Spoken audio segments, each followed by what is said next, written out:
세계 모든 민족과 나라에는 왕이 있었습니다.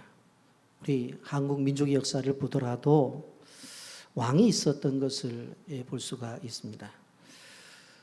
고구려에는 동명성왕이 있었고, 백조에는 온조왕이 있었고, 신라에는 박혁거세가 있었습니다. 고려에는 왕건 이후에 34대 왕이 있었고, 이시조선에는 태조 이승국 이후에 27대 왕이 있었던 것을 봅니다.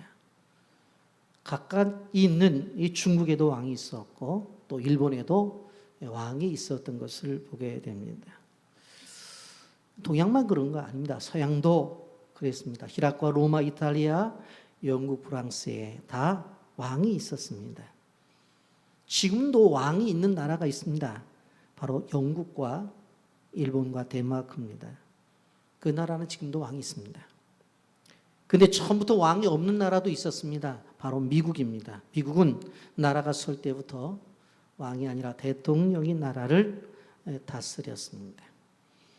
여러분, 우리는 이스라엘 족속의 역사를 바라보게 되어질 때에 언제부터 이스라엘 민족에게는 왕이 있었을까? 소위 아브라함이 본토 친척 아비 집을 떠나서 내가 내게 지할 땅으로 가라고 하는 하나님의 약속의 땅으로 간 때부터 시작을 해서 실질적으로 기근이 들어서 요셉의 가족들이 왕 있는 애굽으로 갈 때까지 이스라엘에게는 왕이 없었던 것을 보게 되었습니다. 여러분, 그리고 애굽에서 430년 동안 종노릇을 하고 출애굽을 할 때도 실질적으로 왕이 없었어요. 그리고 광야를 40년 지날 때도 왕이 없었어요. 그때 누가 일을 감당했느냐? 모세라는 인물이 들어서 일을 감당했던 것입니다. 여러분, 광야 생활을 끝나고 가나안을 정복해야 되죠. 그렇게 큰 일을 할 때도 왕이 없었어요. 여호수아가 그 일을 감당했어요. 여러분, 가나안 땅에 들어가서 400여 년 동안 생활을 할 때도 왕이 없었어요. 그때 일어난 것이 바로 우리가 잘 아는 사사였습니다. 온니엘, 왼손잡이 사사, 에훗, 여사사, 드보라, 기드온, 입다, 삼손, 사무엘까지 그 사사의 숫자를 세어보면 사무엘까지 14명이 이어지는데 이 사사들이 들어서 그때마다 어려운 일들을 감당을 했던 것을 볼 수가 있습니다. 여러분, 백성들의 지지를 받았지만 왕은 아니었습니다. 여러분, 그런데 이스라엘 민족 주변에 있었던 나라들은 왕이 있었어요. 모압과 암몬, 블레셋에는 왕이 있었던 것입니다. 그러면 왜 이스라엘 민족에게만 왕이 없었을까? 그것은 바로 이스라엘 민족에겐 하나님이 왕이셨습니다. 따라서 하십시오. 이스라엘 민족에겐 하나님이 왕이셨다. 이스라엘 민족에게는 하나님이 왕이셨기 때문에 왕이 필요가 없었던 거예요. 그런 역사 속에서 가나안에 들어가 여호수아가 세상을 떠나고 사사 시대를 지나잖아요. 그리고 이제 사사 마지막에 이제 사무엘이 사사 사역을 감당하게 되어지는데 갑자기 이스라엘 백성들이 사무엘에게 와서 뭐라고 요구를 하느냐? 왕을 달라고 요구를 하는 것입니다.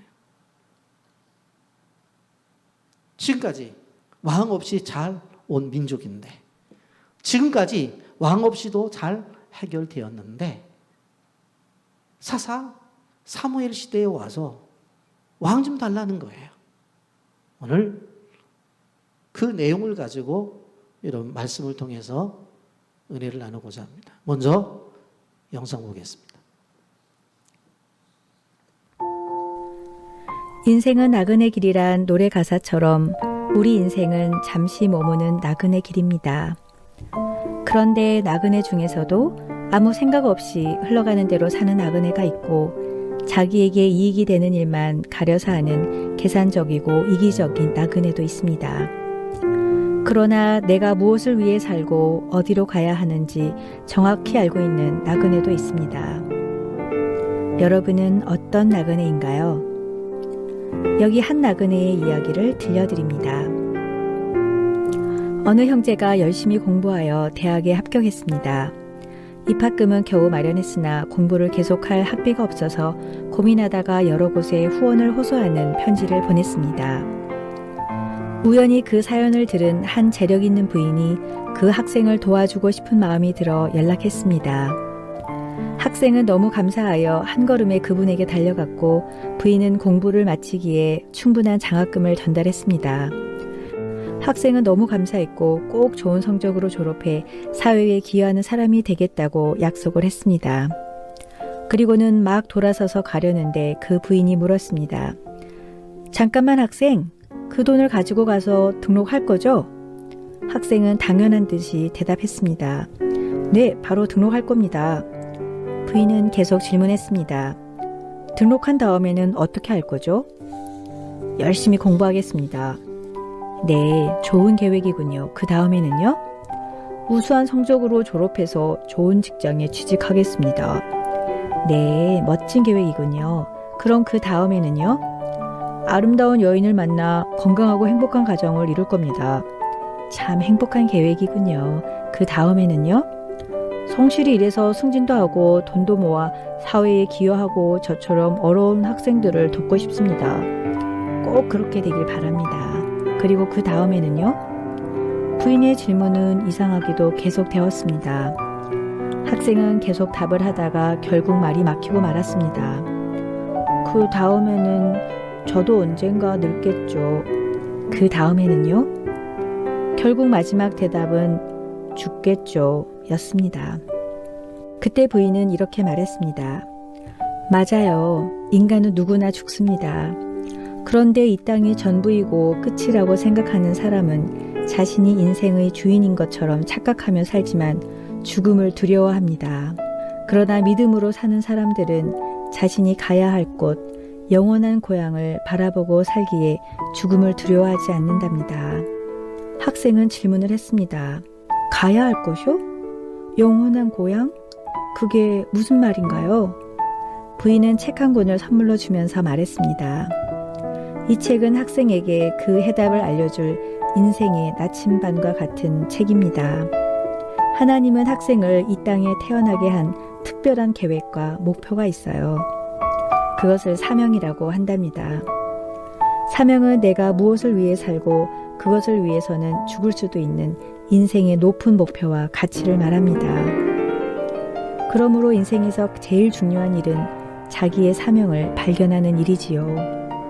학생도 사명이 무엇인지 꼭 발견하길 바래요. 부인의 말을 되새기며 성경을 다 읽은 학생은 나그네 인생길에서 가야 할 최종 목적지는 바로 천국이고 그 길로 인도해 주시는 분이 예수 그리스도임을 깨달았습니다. 그 이후 그가 공부하는 목적과 사는 목적이 달라졌습니다. 자기만을 위한 공부가 아니라 하나님이 주신 사명을 증거하는 하나님 나라를 위한 일꾼이 되었습니다. 훗날 자신이 공부했던 대학교의 한 벽면에 그 기부인에게서 들었던 질문을 이렇게 붙여놓았습니다. 그 다음에는 여러분 오늘 말씀을 들으면서 어떠한 흐름을 통해서 말씀이 진행되어질 때에 한 단계 한 단계 그 다음에는 어떻게 진행되는지를 좀 주의 깊게 보시기를 바랍니다. 여러분 이스라엘 민족의 현재 상황이 당시 어떠했는가? 여러분 이스라엘 민족은 독특한 정치 체계를 가진 나라였습니다. 12지파를 소유한 연방 체제였는데 어떤 중앙의 통치 기구가 없어요. 왜? 하나님이 왕이셨기 때문에. 그렇다고 해서 상비군을 가지고 있지도 않았어요. 평상시는 각자의 삶 속에서 직장 생활하고 또 일하고 가정 생활하고 그렇게 생활을 해야 돼요. 그런데 어떤 상황이 되어지면 하나님께서 선지자를 통해서 사사를 통해서 말씀을 하셔요. 그러면 다 모여서 그 사역을 감당하게 되었어요. 그런데 이렇게 잘 진행되어지던 이스라엘 민족의 역사 속에서 백성들이 문제 제기를 하는 거예요. 그 문제 제기가 세 가지로 본문에 나오는데, 첫째는 사무엘이 나이가 들었다는 거예요. 8장 1절 보십시오. 사무엘이 늙음에라고 말씀하고 있고, 8장 5절은 당신은 늙고라고 말을 하면서 문제 제기를 해요. 여러분, 사실 성경은 사무엘이 선지자로 사사로 있을 때 이스라엘이 평안했다고 말씀을 하고 있어요. 지금까지 평안했어요. 그런데 나이가 드니까 물러났겠으면 좋겠다고 하는 거예요. 근데 여러분 보세요. 이제 8장이 나눠서 9장에 가보면 그들의 요구대로 사울을 왕으로 세우는 일이 시작되어지는데, 10장 1절에 가보면 이에 사무엘이 기름병을 가져다가 사울의 머리에 붓고 그랬어요. 실질적으로 나이가 드니까 당신 할 수 없다고 했는데, 사울 왕을 세울 때 누가 세워요? 사무엘이 세워요. 그리고 이 사울의 왕정 정치가 실패를 합니다. 그래서 하나님께서 세운 사람이 다윗이에요. 그런데 사무엘상 16장 13절에 가보면 다윗을 기름 부을 때도 누가 해요? 바로 사무엘이 해요. 자, 이것을 보면 뭘 알 수 있어요? 아니, 나이가 들어서 안 된다고 했는데 실질적으로 그들의 왕을 세울 때는 사울 왕 때도 사무엘이 일하고, 다윗을 세울 때도 누가 해요? 사무엘이 하잖아요. 그렇잖아요. 여러분, 그런데 나이 든 건 사실이었어요. 여러분 생각해 보면 사무엘 입장 속에서 나이가 들은 것도 서운하고 억울한데 그만두라고 하니까 얼마나 서럽겠어요. 여러분, 우리가 아시다시피 엘리 제사장이 망가뜨린 이스라엘 나라를 누가 세워요? 사무엘이 세우잖아요. 근데 그렇게 세워놨더니 그만 물러가라는 거예요. 사무엘은 순간적으로 자신의 삶을 생각해 봤을 거예요. 자기 어머니 한나가 젖대자마자 어린 사무엘 자신을 성전에 갖다 바쳤잖아요. 그곳에서 자라났잖아요. 여러분, 어린 아이가 부모를 떠나서 혼자 자라난다는 것이 쉬운 게 아니에요. 저는 사실 어렸을 때에 우리 부모님이 돈 벌러 간다고 서울에 가시고 저를 외갓집에 맡겨놨어요. 그래서 정말 어린 시절을 외갓집에 컸어요. 그래서 제가 그 부모님이 그리워서 저녁 되면 달 보고 울은 적이 한두 번이 아니에요. 그 외로움을 알아요. 외로움을. 그렇게 혼자 컸는데, 그리고 절기 때는 엄마가 와요. 아빠도 오고. 와서 뭐라고 말하냐면, 야, 너 기도 많이 했냐? 너 성경 좀 많이 봤니? 그리고 제사장 말 잘 들었냐? 뭐 그렇게 얘기하고 떠날 때는 만들어 옷 하나 주고 제사장 말 잘 들어라. 그러고 또 가는 거예요. 이 어린 사무엘이 얼마나 외로웠겠어요. 여러분, 어렸을 때 얼마나 감수성이 예민해요. 옷도 좀 바꿔 입고 싶은데 다른 옷은 입으면 안 된대. 기도하면서 만들었대. 그리고 세마포만, 제사장들이 입는 그 옷만 그걸 입으라고 하는 거예요. 여러분, 어디 외출 한번 제대로 하지 못해요. 진짜 여행 한번 가지 못해요. 그리고 어렸을 때 성장을 해서 지금까지 사사사명을 감당했는데 이제 백성들이 와서 피켓 들고 이제 나이 들었으니까 그만두라는 거예요. 여러분, 얼마 전에 미스바에 모여서 블레셋이 쳐들어왔을 때에 중보 기도를 요청했잖아요. 우리를 위해서 기도해달라고.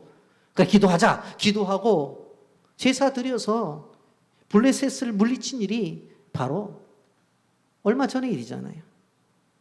그런데 이제 물러가래요.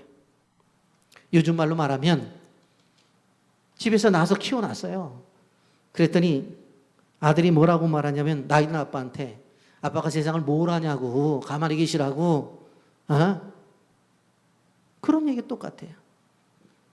노래 가사처럼 진자리 마른 자리 갈아 넣으시며 애 낳아서 뱃속에서 10달 그리고 지금까지 키워놨더니 고개 바짝 들고 엄마가 뭘 하냐고, 세상을 뭘 하냐고 그러면서 달려들어요. 요즘 쉬운 말로 말하면 꼰대라는 거예요. 여러분, 저도 이제 나이가 드니까 조금 이해가 되는 것 같아요. 여러분, 사무엘이 나이가 안 든 게 아니에요. 나이가 든 거예요. 그것이 거짓이 아니에요. 그런데 여러분, 사람과의 관계 속에서 알아야 될 것이 뭐냐면 거짓을 갖고 이야기하는 부분에 대해서는 크게 별로 상처를 안 받아요. 그런데 진실을 가지고 이야기하게 될 때에 그거는 정말 가슴을 찌르듯이 아프다는 걸 아셔야 돼. 그래서 우리 집사님과 권사님, 성도님들과의 관계 속에서 이 부분은 조심해야 돼요. 실질적으로. 어떤 아이가 머리가 좋아. 그런데 공부를 안 했어. 그래서 성적이 나쁘게 나왔어. 그런데 그 아이 보고 야 도대체 너 이 성적표가 뭐냐. 머리도 나빠가지고 그게 머리냐 돌이지. 그러면요 얘가 무슨 생각하는 줄 아세요?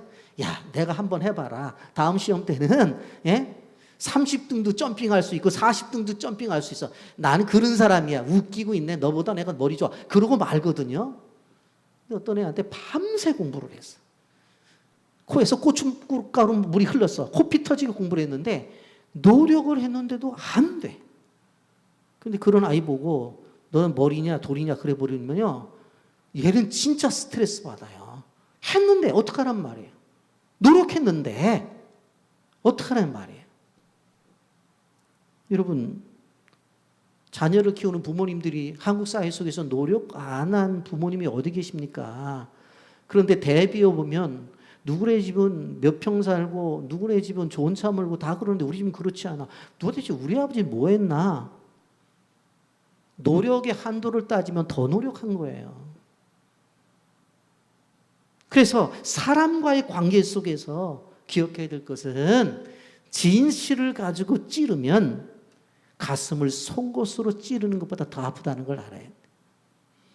여러분, 부자가 짝퉁 핸드백을 들고 다니잖아요. 그러면 집사님 그거 짝퉁이지 그러면 야 저거 어떻게 알았지 귀신같이 하네 그러고 넘어가 버려요. 그런데 그래도 내가 하나 모양은 비슷한 거라도 메고 다녀야지 하고 진짜 짝퉁을 갖고 나갔는데 집사님 형편에 어떻게 그런 거 멜 수 있겠어? 그 짝퉁이지 그럼요. 그 말이 맞아. 나는 이런 핸드백 하나도 살 인생이 못 돼. 그래가지고 여러분 실질적으로 마음에 상처를 줘요. 그래서 우리가 대화를 할 때 조심해야 되는 거예요. 여러분, 전 때도 조심하셔야 돼요. 예? 열심히 밤새 노력했는데 그래도 목사님은 설교를 하실 때 은혜가 되는지 몰라요. 그러면 제가 괜찮은데 설교를 들을수록 은혜가 안 되고 잠이 와요. 제가 예를 듣는 거예요. 웃으면서. 여러분, 두 번째로 무엇이 문제냐면 자식의 문제를 갖고 접근하고 있어요. 여러분 여기 보세요. 8장 5절에 그에게 이르되 보소서 당신은 늙고 당신의 아들들은 당신의 행위를 따르지 아니하니 모든 나라와 같이 우리에게도 왕을 세워 우리를 다스리게 하소서 한지라 그랬어요. 여러분 사실 사무엘의 아들들이 재판을 받을 때 뇌물을 받고 굳게 했어요. 사실이라니까는요. 물론 사무엘이 이건 잘못한 거 분명해요. 왜냐하면 이 실질적으로 제사장은 소위 말해서 아버지가 제사장이면 아들도 제사장이어야 돼요. 그런데 사사는 그렇지 않다니까는요. 여러분 사사기에 나타난 사사들을 바라보세요. 그 사사의 아들들이 사사가 된 게 아니라 그 시대의 상황 속에서 하나님이 판단하셔서 부르셔서 부름을 받고 나온 사람들이 사사가 되잖아요. 그래서 왼손잡이도 사사가 되고 여자도 스보라가 사사가 되고 사사가 되어지잖아요. 그런데 그렇다고 한다면 사무엘이 자기 아들 시키는 것보다도 누가 더 좋은 사람이면 될까라고 생각을 했어야 되는데 자기 아들 요엘과 아비야를 시켰어요. 저는 객관적으로 실수했다고 생각해요. 그런데 그 앞에다 대놓고 뭐라고 말하냐면 당신 아들은 안 돼 이렇게 말하는 거예요.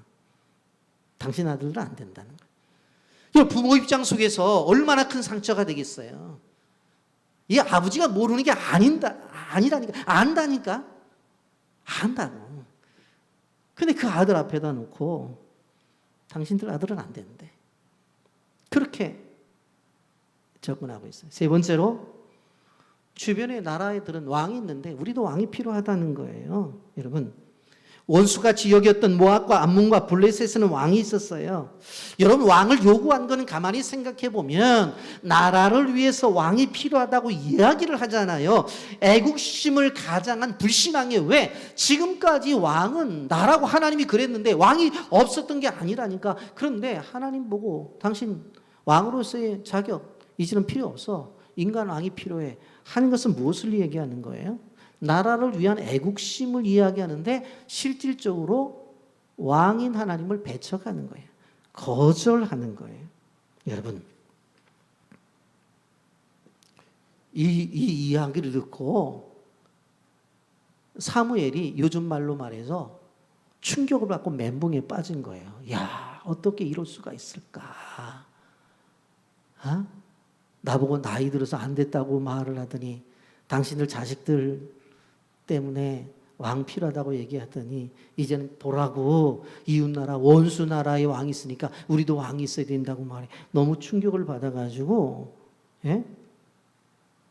하나님 앞에 얘기해요. 그러니까 하나님이 너 버린 게 아니라 나 하나님을 버린 거야. 그렇게 얘기를 해요. 7절 말씀입니다. 여호와께서 사무엘에게 이르시되 백성이 내게 한 말을 다 들으라. 이는 그들이 너를 버림이 아니요 나를 버려 자기들의 왕이 되지 못하게 함이라. 자기들의 왕이 되지 못하게 합니다. 실질적으로 지금까지는 하나님이 왕이셨어요. 그런데 이것은 사무엘 너를 버린 게 아니야. 나를 버려서 내가 왕 되는 것들을 거절한 거야. 그렇게 이야기를 하는 거예요. 여러분, 우리는 여기서 한 가지 알 수 있는 것이 뭐냐면 인간의 근본적인 속성은 뭐냐면 어려울 때는 하나님 찾다가 풍족하니까 하나님을 떠나는 인간의 속성이 있다는 것을 우리는 알아야 돼요. 여러분, 그러므로 우리는 늘 깨어 있어야 돼요. 늘 하나님을 바라봐야 된다는 거예요. 근데 이 사람들은 뭐라고 말해요? 늘 하나님을 의지하고 늘 하나님을 바라봤는데 어느 한순간에 그들의 마음속에 불신앙이 찾아오니까 그것 자체가 불안하다는 거예요. 주변의 나라처럼 보이는 왕을 세워달라는 거예요. 보이지 않는 하나님이 아니라 보이는 왕은 왕자에 앉아 있잖아요. 전쟁이 일어나면 군사들이 이끌고 나오잖아요. 그리고 승리를 하면 자축을 하잖아요. 그런 보이는 왕, 그 보이는 왕을 원한다는 거예요. 여러분, 이런 이야기를 들었을 때 사무엘이 어떻게 했느냐? 바로 기도로 들어가는 것을 볼 수가 있습니다. 사무엘상 8장 6절 우리에게 왕을 주어 우리를 다스리라 하라 했을 때에 그 요청을 했을 때에 사무엘이 그것을 기뻐하지 아니하여 여호와께 기도하며 이런 일이 있었을 때에 사무엘이 이 녀석들 봐라, 이럴 수가 있어 하며 화를 내고 니들 한번 가만히 있어봐, 내가 하나님 앞에 얘기해서 가만두나 봐라, 뭐 이런 게 아니라 여기에 보면 왕을 주어 우리를 다스리게 하라 하셨을 때에 그때에 사무엘이 그것을 기뻐하지 아니하여 여호와께 기도하며, 이 두 가지가 나오죠. 그때에 기도했다고 그러고 이 상황은 사무엘의 마음이 기쁘지 않았다니까. 그런데 기도하잖아요. 우리가 기억해야 될 것은 뭐냐면 고난할 때 기도를 하면 길을 열어주는 것이고 기쁨의 때 기도하면 그 실질적으로 형통의 때 기도하면 어떻게 되어져요? 형통이 더 계속되어진다는 걸 알아요. 그러니까 어느 때든지 기도를 해야 돼. 고난의 때 기도하면 고난의 문제가 해결되도록 하나님이 길을 넣어주시고 형통할 때 기도하면 끊임없이 더 길을 인도해 주신다. 아멘입니까? 그렇게 기도했더니 하나님이 딱 말씀해 주셔요. 사무엘상 8장 7절 8절입니다. 여기 보면 이렇게 말씀하죠. 여호와께서 사무엘에게 이르시되 백성이 내게 한 말을 다 들으라. 이는 그들이 너를 버림이 아니요 나를 버려 자기들의 왕이 되지 못하게 함이니라. 내가 그들을 애굽에서 인도하여 낸 날부터 오늘까지 그들이 모든 행사로 나를 버리고 다른 신들을 섬긴 것 같이 내게도 그리하는도다. 지금까지 봐왔잖아. 네? 나를 버릴 때가 있었잖아. 또 버리는구나. 그래서 그들이 멸망당할 때가 있었잖아. 또 그 길을 가는구나. 그건 너를 버림이 아니라 나를 버림이야. 그러면서 하나님이 권고를 해요. 왕정제도가 이스라엘에 들어왔을 때에 어떤 문제가 나타날 것인가에 대해서 얘기를 해요. 세 가지로 이야기를 하는 것을 볼 수가 있습니다. 왕을 세우면 불행한 일이 있을 것이다. 왕이 세우면 너희들이 생각했던 것과 그렇게 되어지지 않을 것이다. 여러 가지의 문제가 있을 것이다 하면서 이야기를 해요. 첫째, 너희 자녀들이 희생을 당하게 될 것이다. 본문 11절부터 13절의 말씀입니다. 이르되 너희를 다스릴 왕의 제도는 이러하니라. 그가 너희 아들들을 데려다가 그의 병고와 말을 어거하게 하리니 그들이 그 병고 앞에서 달릴 것이며 그가 또 너희 아들들을 천부장과 오십부장을 삼을 것이며 자기 밭을 갈게 하고 자기 추수를 하게 할 것이라. 자기 무기와 병고와 장비도 만들게 할 것이며 그가 또 너희 딸들을 데려다가 향료 만드는 자와 요리하는 자와 떡 굽는 자로 삼을 것이며 그랬어요. 왕을 세워? 그러면 군대를 조직해야 되잖아. 그러면 왕이 그 아들을 군사로 모집하고 군대가 운영되려면 실질적으로 또 병거도 있어야 되잖아. 그러면 또 마차도 만들겠지. 그 안에서 100부장, 50부장, 1000부장 또 세우겠지. 그래서 무기와 병과 장비도 만들고 그럼 그 사람들을 위해서 딸들은 와가지고 떡 굽는 자와 그 다음에 향료 많은 자 이렇게 또 주방일도 해야 될 거잖아. 이 자녀들이 얼마나 힘들겠느냐. 너희 자녀들이 고생할 거야. 그렇게 말씀하는 거예요. 그래서 나중에 보게 되어지면 진짜 이렇게 되어지잖아요. 그런데 이런 이야기를 들어서 18절 말씀에 보면 그날에는 너희가 너희 택한 왕으로 말미암아 부르짖을 때 그날에 여호와께서 너희에게 응답하지 아니하리라. 뭐라고 말씀하시냐면 좋다. 왕 세워져. 그런데 세워진 다음에 내가 너희들에게 기도응답 안 할 거야. 그렇게까지 예고를 해 주셔요. 또 한 가지 물질적 손해를 볼 것을 이야기해요. 여러분 14절과 15절 말씀을 보면 그가 또 너희의 밭과 포도원과 감람산에서 제일 좋은 것을 가져다가 자기의 신하들에게 줄 것이며 그가 또 너희의 곡식과 포도원 소산의 11조를 거두어 자기 관리와 신하들에게 줄 것이요 그랬어요. 여러분 여기에 보면 포도원과 감람산에서 나온 것들을 제일 좋은 것을 왕에게 바쳐야 되니까 그 상납해야 되잖아요. 그렇게 하고 곡식과 포도원의 소산의 11조를 거두어서 자기 관리와 신하들에게 줄 거라. 여러분 생각을 해보세요.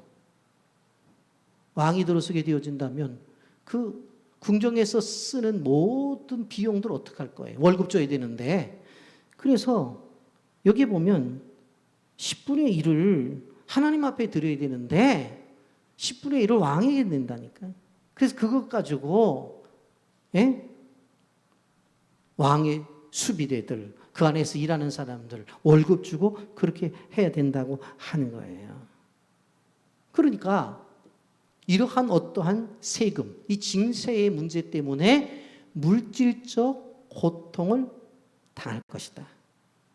그 이전은 하나님이 왕이셨으니까 일이 있을 때마다 12지파에게 보내갖고 몇 명씩 모집 딱 와서 전쟁 끝나면 다 돌아가. 그러니까 소위 말해서 운영비가 안 들어갔다니까는요. 왕을 세우면 얼마나 많은 비용이 들어가겠느냐. 그러면 너희들이 생활이 어려워질 거다. 여러분, 근데 이것만이 아니잖아요. 우리 예전에 왕들을 보게 되어지면 독재자고 폭군이었잖아요. 고대 왕들 보세요. 여러분 우리가 이집트에 여행을 가면 피라미드를 본다고 하지만 그게 뭡니까? 왕의 무덤이에요, 무덤. 여러분 왕의 무덤 하나 만드는데 그 오랜 세월에 수천 명의 인부가 동원이 되어져서 그 많은 돈을 들여서 물론 지금은 우리가 유적지라고 가서 구경을 한다고 하지만 이해가 돼요? 사람 죽으면 썩을 그 육신 딱 한 평도 없어도 되는데 이게 왕정 정치가 가지고 있는 피해예요. 이런 이러한 어려움이 올 거야. 그 얘기를 해주는 거예요.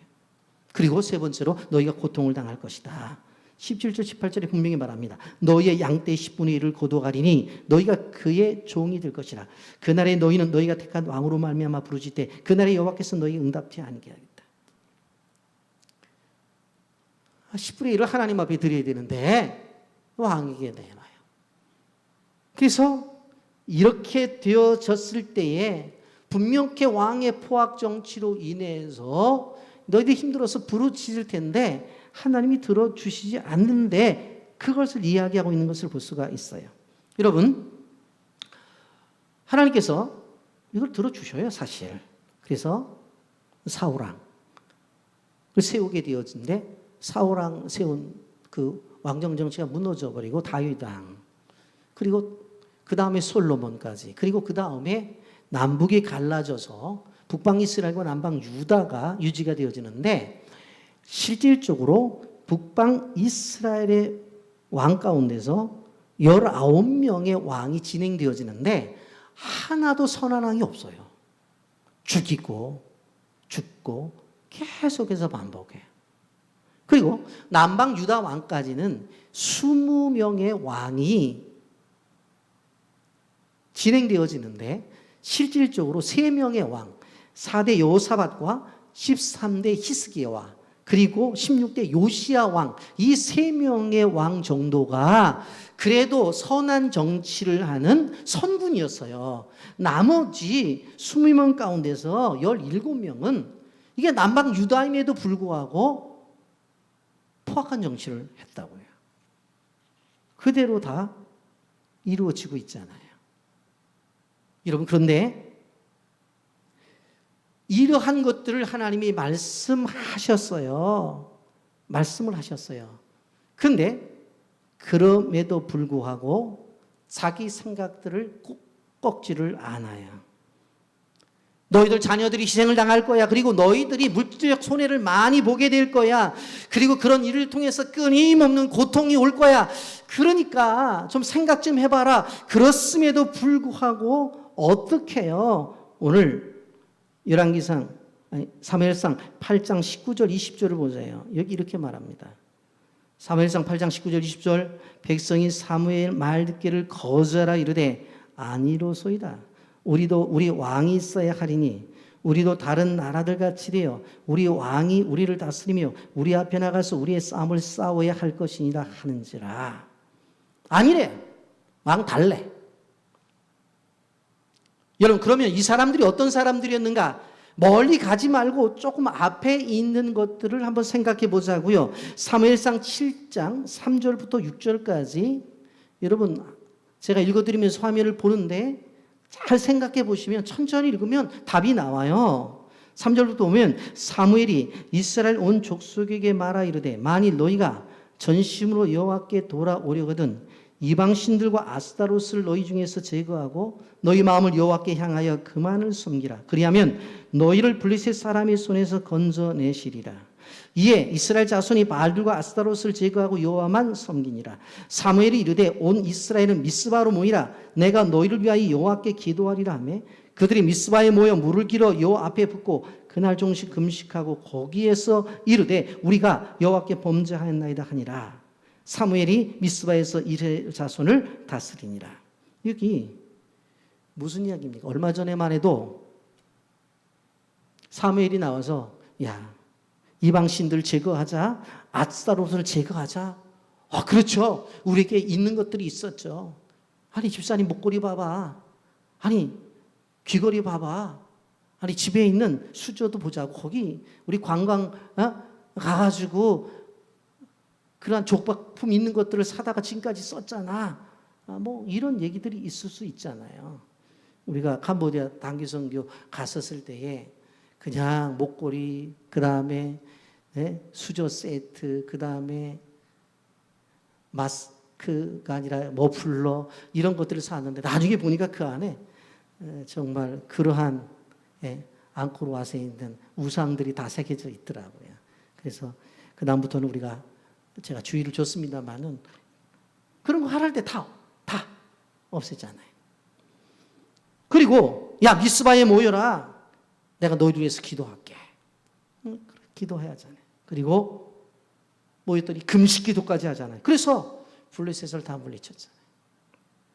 그런데 그렇게 순종하던 사람들이 이제는 순종할 수가 없다는 거예요. 이제는 순종할 수가 없다는 거예요. 얼마 전까지만 순종을 했었는데, 여러분 우리가 7절 8절을 19절 20절을 좀 주의 깊게 볼 필요성이 있는데, 19절 20절을 보게 되면 좀 표시를 할 필요성이 있어요. 여기 보면 우리라는 말이 7번이나 나와요. 19절 백성이 사무엘의 말 듣기를 거절하여 아니로소이다. 우리도 우리 왕이 있어야 하리니 우리도 다른 나라들 같이 되어 우리의 왕이 우리를 다스며 우리 앞에 나가서 우리의 싸움을 싸워야 할 것이다. 우리라는 말이 7번이나 나온 것을 볼 수가 있어요.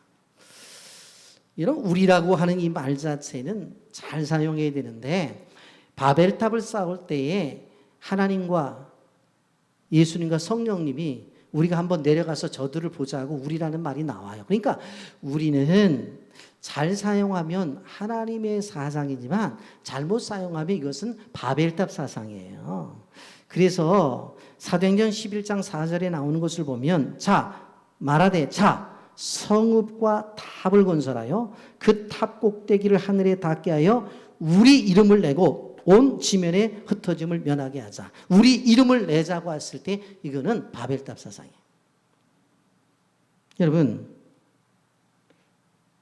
이렇게 이야기하게 되어질 때에 하나님이 어떻게 하시느냐? 21절과 22절은 다 허락을 하셔요. 21절 22절 보세요. 사무엘이 백성의 말을 다 듣고 여호와께 아뢰되 여호와께서 사무엘에게 이르시되 그들의 말을 들어 왕을 세우라 하시니 사무엘이 이스라엘 사람들에게 이르되 너희는 각기 성읍으로 돌아가라 하니라. 들어주시겠다는 거예요. 분명코 이것이 잘못된 것인데 허락을 하시는 거예요. 여러분, 우리가 기억해야 될 것은 우리 백성들이 하나님 앞에 요구하게 될 때 그것이 잘못된 것임에도 불구하고 하나님이 허락하실 때가 있다는 걸 아셔야 돼. 그런데 그것이 진정한 응답은 아니에요. 여러분, 에덴 동산에서 선악을 알게 하는 나무의 열매를 따먹지 말라고 했는데 따먹잖아요. 그런데 하나님은 침묵하시잖아요. 여러분, 우리가 주님께 순종하는 것도 우리의 결단이요, 순종하지 않는 불순종도 우리의 결단이라는 것을 우리는 아셔야 돼요. 그래서 인간의 선택 속에 들어가 보면 이것이 하나님이 허락하신 것 가운데 진행하는가, 하나님이 허락하지 않았는데도 고집 피우는가를 늘 생각해 봐야 돼요. 시편 106편 15절 말씀에 그러므로 여호와께서는 그들의 요구한 것을 그들에게 주셨을지라도 그들의 영혼은 쇠약하게 하셨느니라. 주신다고 해서 다 응답이 아니다. 고집대로 할 때 그래 한번 해봐라. 그렇게 원해 한번 해봐. 그러실 때가 있다는 거예요. 이것을 구별할 수 있는 능력이 필요해요. 영적인 예민함이 필요하다고 하는 것입니다. 여러분, 시편 78편 29절 31절에 보면 그들이 먹고 심히 배불렀나니 하나님이 그들의 원대로 그들에게 주셨도다. 그러나 그들이 그들의 욕심을 버리지 아니하여 그들의 먹을 것이 아직도 그들의 입에 있을 때에 하나님이 그들에게 노여움을 나타내사 그들 중 강한 자를 죽이시며 이스라엘의 청년을 쳐 엎드려 드렸더라. 달라고 해서 주었어요. 얼마나 많이 주셨어요? 여기 그들의 원대로 주셨대. 그들의 원대로. 그래서 먹을 것을 달라고 그러니까 원대로 주어가지고 지금 앉아가지고 실컷 먹고 입안에 먹는 것이 담겨져 있어요.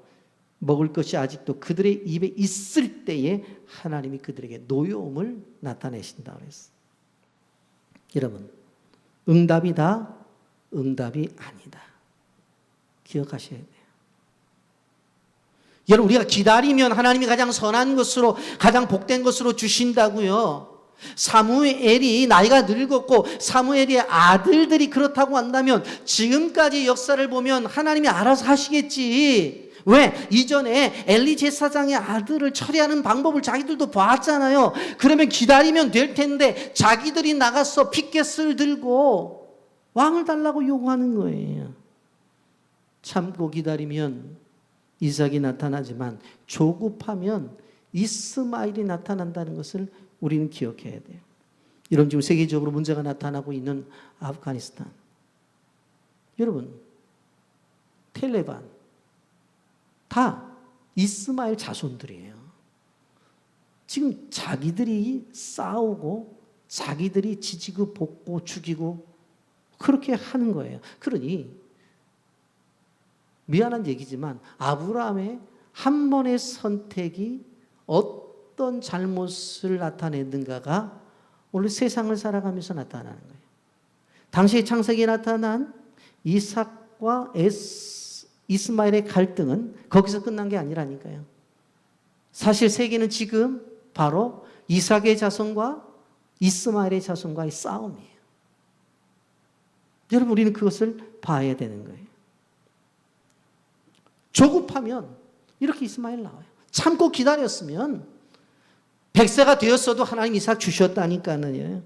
여러분, 우리가 기억해야 될 것이 현실이 아무리 어둡고 답답하다 할지라도 하나님을 향한 절대적인 신앙과 믿음을 갖고 있으면 하나님이 때가 되면 이루신다는 것을 우리는 기억해야 돼요. 여러분, 지금 이스라엘 백성들에게 왕을 허락한 것은 축복된 그러한 하나님의 허용이 아니라는 것을 우리는 기억해야 되는 거예요.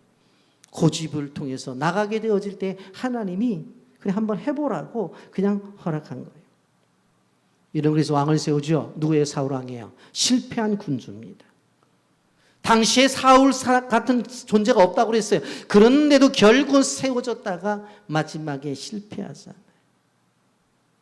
그래서 다윗을 세운입니다마는 다윗의 왕정 정치 잘했죠. 그러나 우리가 알다시피 바세바를 취하는 일들도 있었고 그의 아들 솔로몬이 정치를 합니다마는 뒤에 결국은 다윗의 손주 때 가서 나라가 갈라지는 그러한 일들을 경험하게 되는 거예요. 여러분, 하나님은 그러면 이러한 왕정 정치의 역사 속에서 한마디로 말하면 실패한 역사인데 하나님 그 속에서 역사하셔서 바로 그것을 바꿔놓으세요. 너희들이 왕을 원해? 그래, 좋다. 이제는 진정한 왕을 주겠다 하면서 하나님의 열심을 볼 수 있어요. 이사야 9장 6절부터 7절입니다. 한 아기가 우리에게 낳고 한 아들을 우리에게 주신 바 되었는데 그의 어깨에는 정사를 메었고 그의 이름은 기묘자라 모사라 전능하신 하나님이라 영존하시는 아버지라 평강의 왕이라 할 것입니다. 그 정사와 평강이 동함이 무궁하며 또 다윗의 왕자와 그의 나라에 군림하여 그 나라를 굳게 세우고 지금 이후로 영원히 정의와 공의로 그것을 보존할 것이라. 만군의 여호와의 열심이 이를 이루시리라. 만군의 여호와 열심이 어떻게 되어져요? 왕을 요구하는 그들이 인간 왕을 통해서 실패할 때에 자기 아들을 왕으로 보여냄으로 말미암아 메시아 왕국을 세워 나갔다고 하는 것입니다. 그분이 누구예요? 예수 그리스도. 그분이 진정한 왕이십니다. 우리 인생의 왕도, 우리 가정의 왕도, 교회의 왕도 참된 왕이신 예수 그리스도를 생각해 봐야 돼요. 그분만을 섬겨야 돼요. 그리고 우리의 삶의 가치와 목적이 그분을 향해야 된다고 하는 것입니다. 그리고 늘 우리는 예수 왕의 통치를 받으며 살아가야 된다고 하는 거예요. 이런 국제사회 속에서 아프가니스탄 정부가 하루아침에 무너지는 걸 봤죠. 여러분, 나라의 대통령이 도망을 가버려요. 여러분, 정부는 무너지고 사람들은 탈출하기 위해서 아비 규환을 이루고 있고 수백만 명의 난민이 생겨나고 있는 것을 볼 수가 있습니다. 우리나라도 약 400여 명이 우리나라를